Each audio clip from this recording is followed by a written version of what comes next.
Halo sahabat Miraset, kembali lagi bersama aku Diras di Eureka Fact. Kali ini yang mau aku bahas adalah jangan percaya 6 mitos investasi ini. Mau tahu apa aja? Nonton sampai akhir ya.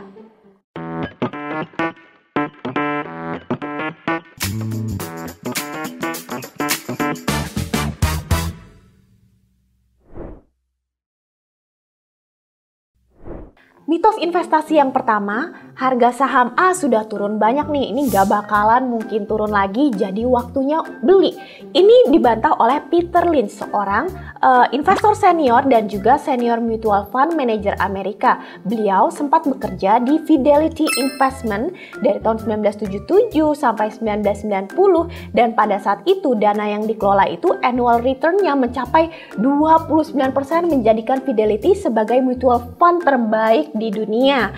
Selama 13 tahun pada saat dia bekerja di situ, asetnya bertumbuh dari 13 juta menjadi 14 miliar US dollar. Kurang hebat apa lagi Peter Lynch ini?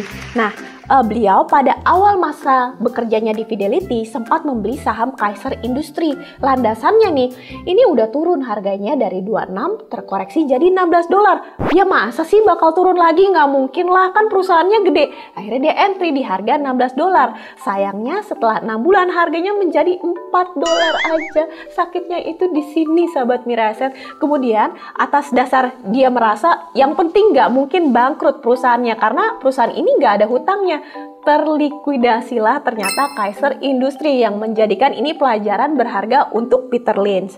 Kemudian contoh pada saham Indonesia nih, siapa sih yang nggak tahu Unilever, perusahaan yang sebesar itu? Waktu itu sempat diperdagangkan mencapai 11.200 harganya di sini. Kalau kita beli waktu periode bullish waktu itu, nggak akan percaya kalau Unilever itu harganya akan terkoreksi seperti sekarang mencapai 4 ribuan. Aku ingat waktu turunnya baru 9.000, itu pada forum investasi banyak sekali yang bilang ini Unilever lagi diskon, nggak mungkin lebih turun lagi, kita borong aja di 9.000-an. Ternyata sekarang menjadi harga 4.000 aja. Mitos berikutnya nomor 2, lagi nyangkut dalam nih sahamnya yang lagi dipegang, ntar juga balik lah harganya, take it easy. Menurut Peter Lynch nih dibantah karena market itu nggak tahu siapa pembelinya. Kamu anak siapa, beli di harga berapa, dia tidak akan kasihan sama kita dan merasa oke, ntar harganya ntar balik aja supaya dia bisa keluar. Tidak seperti itu. Contohnya saham GIAA yang saat ini sedang downtrend, kita nggak tahu sampai kapan akan downtrendnya. Waktu itu sempat diperdagangkan di 774, pada 16 Januari harganya terkoreksi hingga Rp108 saja. Bukannya nggak ada upaya sih yang dilakukan untuk menyelamatkan Garuda Indonesia, karena GIAA telah mendapatkan suntikan dana 7,5 triliun rupiah dan juga penghargaan untuk para cabin crew-nya, mendapat 4 tahun berturut-turut sebagai the best cabin crew. Bayangin gak sih lagi tidur aja sampai diselimutin. Mungkin besok gimana kalau Dini naboboin, siapa tahu bikin investor jadi optimis buat berinvestasi di GIAA lagi. Mitos berikutnya nomor 3, yaitu beli saham defensif katanya tuh pasti aman. Pertama kita harus tahu dulu nih saham defensif itu apa. Jadi contohnya adalah saham yang kinerjanya itu stabil karena permintaannya itu nggak bergantung pada faktor eksternal. Contohnya kalau di berita kondisi Indonesia ekonominya tuh lagi kurang baik, orang-orang akan tetap terus mandi, beli kebutuhan pokok, beli beras ya kan. Kemudian juga contohnya saham untuk obat-obatan, tidak mungkin di dunia ini mendadak nggak ada yang sakit seperti itu. Lalu saham seperti telekomunikasi, listrik dan juga air. Kita harus paham nih di sini keuntungan dan kerugian dari saham defensif. Keuntungannya yaitu pertama, volatilitas rendah, resikonya juga rendah, cocok untuk investor pemula. Lalu laba perusahaan yang cenderung stabil, biasanya emiten tuh rutin bagi-bagi dividen. Kemudian dapat menyeimbangkan portfolio ketika ekonomi lagi isunya kurang baik, cenderung bisa bertahan. Lalu kerugiannya, capital gain biasanya itu lebih rendah kalau periode market sedang bullish lagi bagus-bagusnya. Lalu dividen itu bisa saja diturunkan kalau inflasi sedang tinggi. Kita lihat nih contohnya, saham Pegas kurang stabil, apalagi permintaannya Pertamina. Semua mobil dan motor itu harus ngisi bensin ya ya nggak sih? Kita lihat nih sekarang sahamnya. Sempat bullish itu dari 2006 hingga 2014, all time high-nya di 6.400, namun sekarang itu terkoreksi hingga minus 76% ke harga 1.500-an aja. Mitos berikutnya, nomor 4, haruskah beli saham itu di hold selamanya? Kalau kalian nonton berbagai konten investasi, mungkin banyak sekali melihat tips yang saham itu harus kita pegang untuk selamanya. Bener gak sih kira-kira seperti itu? Nyatanya, pernyataan ini dibantah oleh Sasha Yansin, seorang CEO Strategy Desk, dan juga investment guru yang mempunyai subscriber mencapai 94.000 di YouTube. Katanya kalau investasi itu harus ada proses beli dan jualnya untuk menciptakan suatu keuntungan. Kalau nggak dijual-jual, untungnya kapan? Menurut dia seperti itu. Bedakanlah antara investasi dengan sebuah fan club yang fanatik, yang garis keras cinta sampai mati. Seperti itu menurut dia. Lalu pada siang hari aku penasaran, kira-kira ada nggak sih yang mendukung pernyataan dari Sasha Yansin? Aku ngetoklah ke ruang para analis dan langsung aku cari Pak Roger selaku Head of Investment Information Mirai Asset Sekuritas. Katanya kalau karakter investornya ngincar untung itu dari capital gain, lebih baik jual, jangan ditahan untuk selamanya. Berarti dia cukup setuju.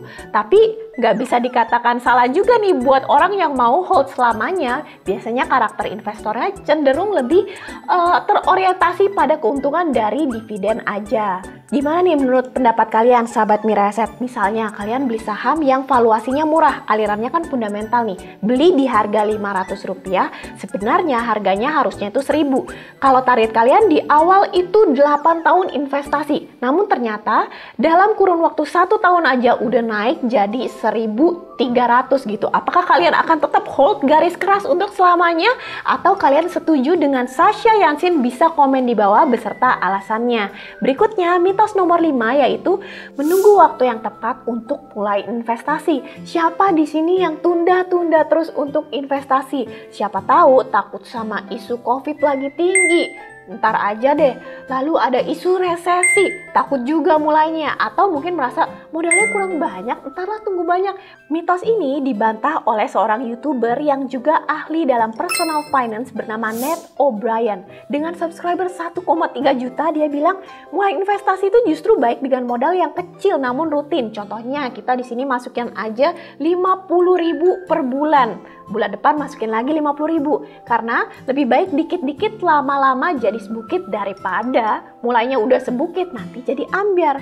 Mulailah investasi sekarang untuk melawan inflasi. Pada dasarnya nih, pada periode ekonomi apapun akan tetap ada cyclical saham yang tetap naik di situ. Lalu mitos nomor 6, investment guru itu selalu profit. Ini juga dibantah oleh Nate O'Brien. Pernah nggak sih kalian tuh buka sosial media bawaannya kok trader ini profit terus ya, kok nggak pernah rugi? Itu adalah sebuah mitos. Aku memberikan rekomendasi sebelum ikut rekomendasi trader terkenal untuk beli dan jual saham, hitunglah win rate-nya dulu dalam sebulan. Kalian udah join grupnya, berapa jumlah rekomendasi yang berhasil, berapa yang gagal. Dari situ kalian bisa menyimpulkan sendiri apakah ini valid untuk diikutin atau enggak.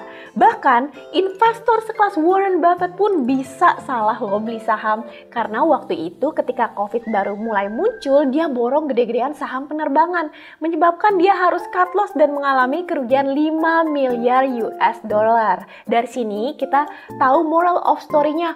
Pertama, ketika kita mendengar mitos itu kita harus kritisi dan pertanyakan, jangan ditelan mentah-mentah langsung percaya.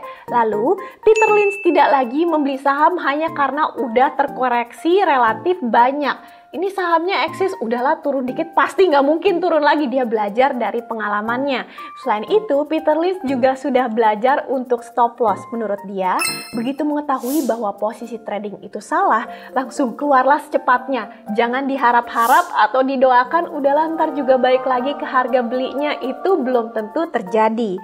Lalu, investasi mulai dari sedikit dana saja nggak apa-apa. Nggak usah idealisme dulu harus mulai dari banyak 100 juta, itu tidak harus seperti itu. Lalu, pelajarilah faktor-faktor yang dapat meningkatkan win rate kamu. Fundamental bisa, teknikal, mungkin inflow dan outflow asing. Siapa tahu di sini ada yang mau belajar bandarmologi. Macem-macem banget jurus yang bisa kalian pelajari. Tapi, khusus mastering satu aja yang kalian sangat ahli di situ dapat meningkatkan win rate kalian.